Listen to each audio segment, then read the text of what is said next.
Good morning, divine beloveds. Peace, well-being, prosperity, and the favor of spirit be to you and your house. I'm Carol, and welcome to the Summer Sunday Café. The God in you is perfect.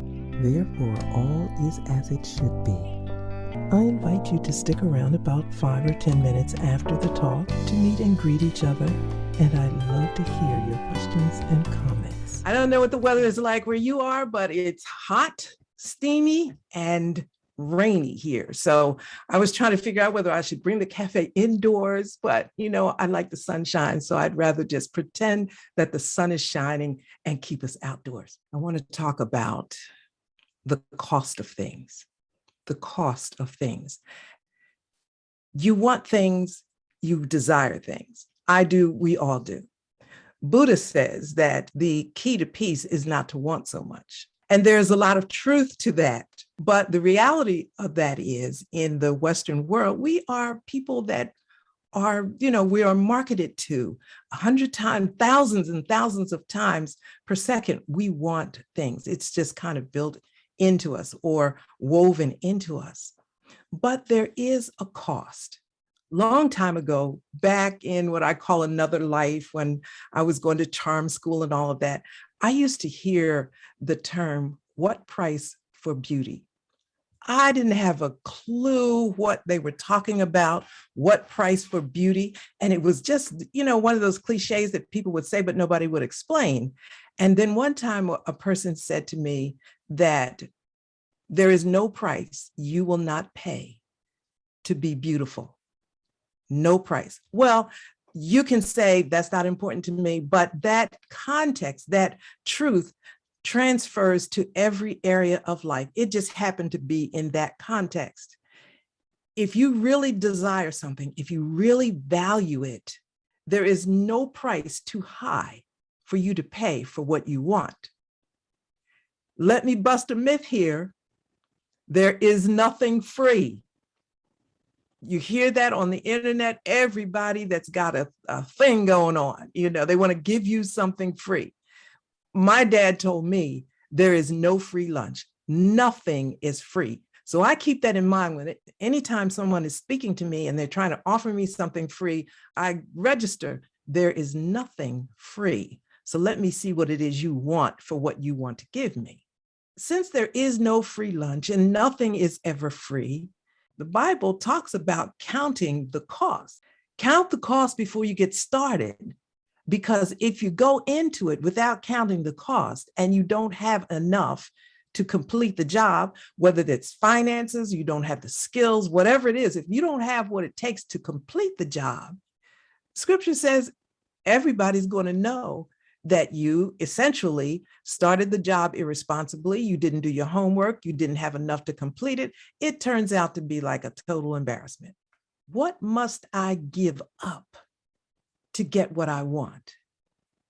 It's not about getting an idea and wanting it so bad and praying for it and fasting and all of that business. No. The bottom line is, it is available. The answer is yes, but what's the cost? There was a guy in Scripture, his name was Nicodemus. You've heard of him. I'm not going to go into the context or the history of his discussion, but he went to Jesus. He wanted something from Jesus, and there was some dialogue there. And Jesus said, you must be born again. You must be born again. And so the natural question is, and I think it's in Scripture as well as in anybody's head, whether you are familiar with the Bible or not, it's like, how are you going to be born again? How's that supposed to work? You got to look a little deeper. You must be born again. What is it that you want? How can a child or a human being or a grown person go back into their mother's womb and come out again? And if you even try to imagine it, you try to think about it, we only imagine coming out the same way. Carol goes back into her mother's womb. Carol is born again, Carol. It's more to it than that. What Jesus was saying, if you want something different, you have to be different. You got to change completely, not just a little bit. Now, don't get me wrong. You can change a little bit if you want to, and that's fine. In matter of fact, you can change as much as you want or as little as you want. But what you get in return will be exactly in balance, equal to that which you gave, that which you paid. It's an equal or even exchange. And that's the part that we miss in life and at these turning points in our life. At that point where we know what we want and we're desiring what we want and we're asking spirit or we're praying to God or we're sitting and waiting for that which we want to emerge. But we rarely think about the cost of it, the price we have to pay. Or if we think about it, sometimes we have an unrealistic cost. Sometimes, yeah, you think you got to pay more than you really do. That's because we haven't really looked at the price tag. But most of the time, we underestimate the cost. And so we're ready to give a little and get a lot. Well, how's that working out for you? We know by now that that does not work. We have to count the cost. Counting the cost is bringing into consciousness every thought and belief in alignment with God. Now, that's just kind of fancy way of saying that everything we want, whatever it is we want, everything about us, we must bring into alignment, divine alignment, with divine intelligence and divine love. We can't cheat any area. We have to be in alignment, divine alignment. Everything has to line up. If we want something, everything mentally in our head and in our world, in our consciousness, has to be in alignment with that. Everything physical has to be in alignment with that. So in other words, if we desire to lose 50 pounds, and for the most part, that's a nice round figure. Most people want to knock off 50 pounds, maybe knock off 30, 10, you're lucky. Okay, fine. But that's kind of the range. You want to knock that off, but there's a cost to it. You understand what I'm saying? There's a cost to it. There's a certain way that you have to eat. There's a certain amount of exercise you have to do. We call it sacrifice, but listen, let's call it what it really is. It's a cost. It's not a sacrifice. It's not giving up. It's paying for what you want. You want a new body? You got to give up the fat. You got to give up the salt. You got to give up the soda. You got to give up the dessert, the sweets. That is the cost for getting the body that you want. Are you understanding what I'm saying? We trick ourselves by using nice words and say, well, I'm going to go on a diet. No, it's paying the price for the body you want. More importantly, it's paying the price for the health that you want. If you want healing, there's a cost to the healing. Not just sitting and praying and hoping. You've got to pay the cost of that healing. You, me, have to bring our bodies in alignment with where it needs to be in order that it may heal itself. And that means you got to get your mental together, mentally paying the cost, the mental equivalent of what you want. A healthy body, a body that looks good on you, that you would be satisfied with. The mental equivalent of that means you can't slop down dessert with a bunch of chocolate syrup all over it, no matter how much you like it. That is not the mental equivalent. You're not there yet. Even if you go on a diet for a couple of weeks and knock off a couple of pounds and then go back, that's not the mental equivalent. That's just something that you did. When I want something, I shut down everything that I already know about it.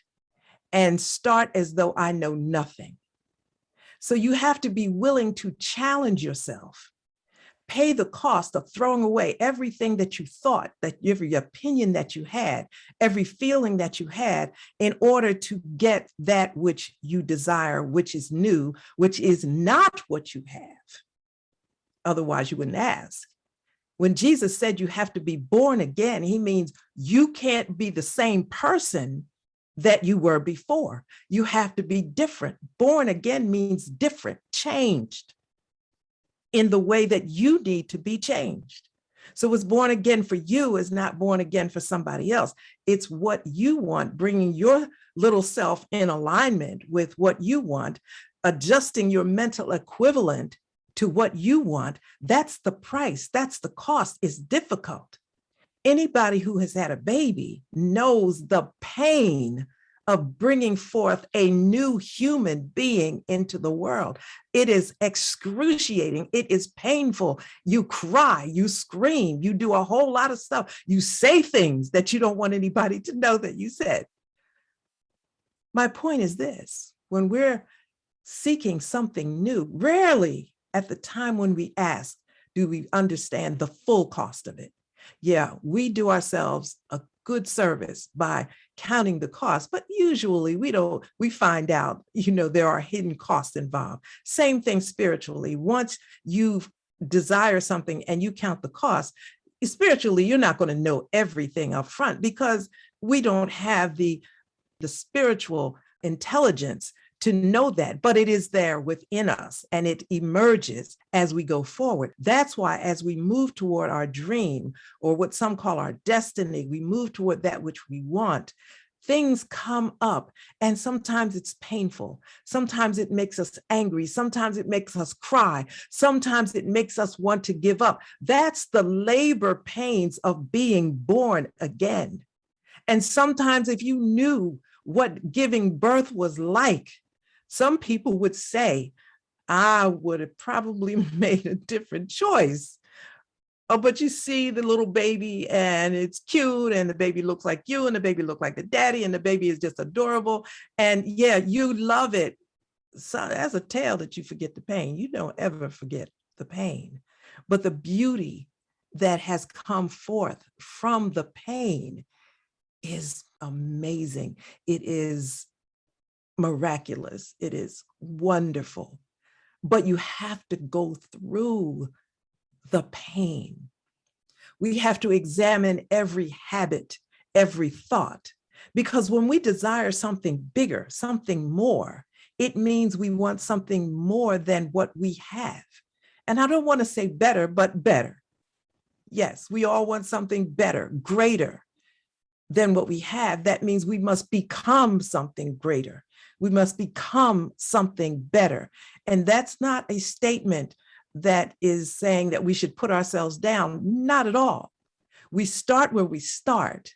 We are who we are today at this moment because of decisions, because of the mental equivalent that we possessed in the past brought us to this point. So when you look in the mirror, don't get pissed, just say, listen, I'm the one who created this that I see.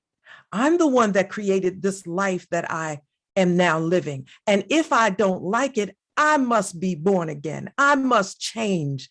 It's not somebody else's fault. Yes, there were things that happened that influenced our decisions, and we may have been ignorant to certain things. All of that is true. But the point is, at this point, in the right now, in this moment in the history of our lives, if we want something different, we must be born again. And that's what Jesus was saying to Nicodemus. You want something different, you got to be a different dude. You have to examine every thought, examine the policies that you supported, examine the opinions that you have. It gets that deep, that definitive, that down and dirty. And you have to be unafraid and unashamed to challenge your own thinking, challenge that person that's in the mirror and say, if I want something different, I got to check every part of you, because I don't want to carry this into the next level. And guess what? First of all, if you don't change, you're not getting to the next level. You don't want to take the things and the thinking that brought you to this place, and you don't want to take it to the next place. It doesn't mean that everything is bad. It really doesn't. I'm extreme. That's just me. I'm extreme. When I want something, I throw everything out because I don't want to deal with is this, that, and I don't want the attachment. I'm sick of it all. I don't like it. When you get sick and tired, you get sick and tired. I throw it all out. And then I go back. I call it taking out the trash. Then I go back and see what it is that will serve me well at the next level that I want to go to. Sometimes I don't know. Sometimes I have thrown things away that I had to go back and get. But guess what? Spirit will let you know on the inside, you threw this away, go back and get it. You need this, but you don't need that. You do it your way. You can unpack a little at a time if you want to, that's fine. Whatever works for you. There is a cost to every desire, to every dream, to every want. There is a cost. And it goes beyond the sheer emotion of the want. It is painful to be born again. But if you can endure the pain, it's not something that God is doing to you, punishing you, mad at you, none of that. It is simply the law of the way things operate. No child comes in this world without pain from the mother experience. Yeah, I had 3, and I went through 18 and a half hours of labor the first time. I know what that is. They told me that I could have a C-section the second and third time, and I jumped on it.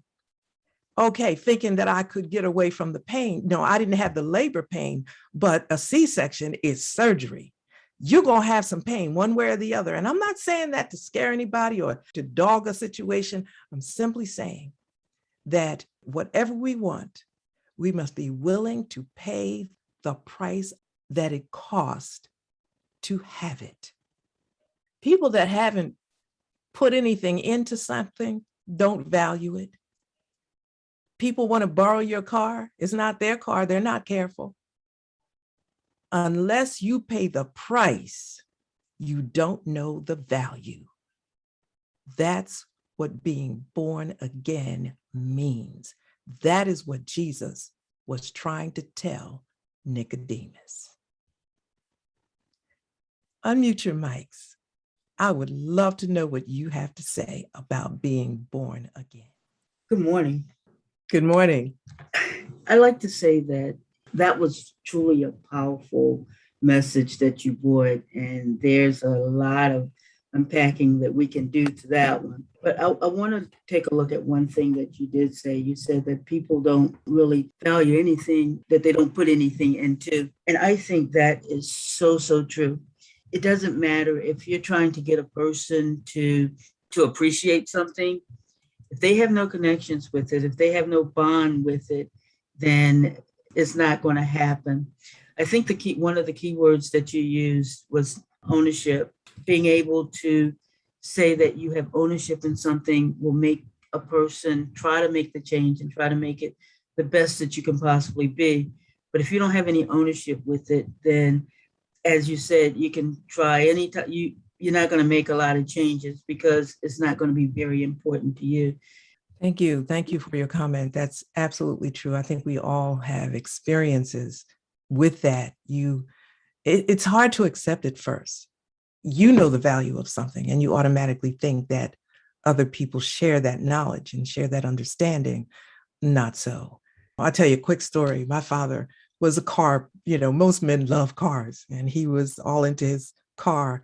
He would be upset if somebody would ask him to borrow his car. And we're talking back in the day when everybody didn't have a car. People got 2 and 3 cars now, but back then, if you had a car, like you were somebody, and he would just get so insulted because, why am I going to give up my car when you're just going to tear it up because it's not yours? And I learned from that. And we've seen that reality all through life. Is there somebody else who has a comment? I just like to comment on the lesson. It was awesome. The most descriptive meaning of born again that I've ever heard. You know, when people, I think most ministers use it lightly and say, you know, you got to be born again. And we have to define what that means to us. And I never heard it like that. So it kind of opens up my world to, yes, I love that message, is what I'm saying. Thank you so much. Thank you. You are so right. If we could somehow help people to really understand what that means and not think that it's all about getting to heaven, you got to live here. You've got to navigate through this life. And God has given us the tools and the wisdom, and everything is there. I read other sacred texts all the time, and I spend time with the ascended masters, and I read what people have written over hundreds of years and how that has translated. And the Bible is an incredible book, but it's abbreviated. You know, so when we dig it out, it's there, but it's there. We have to do a little work to get to it. And by the way, Reverend Ike, whom I absolutely adore, he got a bad rap, but he was an incredibly brilliant theologian. And he said, this is an esoteric meaning, an esoteric interpretation or philosophy. And nobody caught it, but he taught all this stuff. You know, he was incredible. So if you run into any of his tapes or go on YouTube, I would encourage you to do that because he breaks things down really well also. Thank you. I have to agree with Daphne there, Dr. Lawrence. You do have a very unique way of approaching the messages that you bring to us. And you bring it from a perspective that, just as Daphne said, I've never heard it in that manner before. And I sit here and I'm just amazed. I'm listening, I'm writing, I'm listening, and I'm thinking, wow, that's different. So I really appreciate the fact that you allow me, I'll speak for myself, to look at things from totally different perspectives. And it has really helped me to grow as I've listened to your messages. Oh my goodness. First of all, thank you. Everybody approaches things in a different way. And I do appreciate the affirmation. And it is my joy to share it. And you have no idea the feeling that I get when you get it. I want to do my best in allowing Spirit to come through me and as the teacher. And so when you say these things, I'll say, okay, good job today, you know, get on it for the next one. So if that's all, namaste, and I'll see you in the spirit next time. Peace, well-being, prosperity, and the favor of Spirit be to you and your house.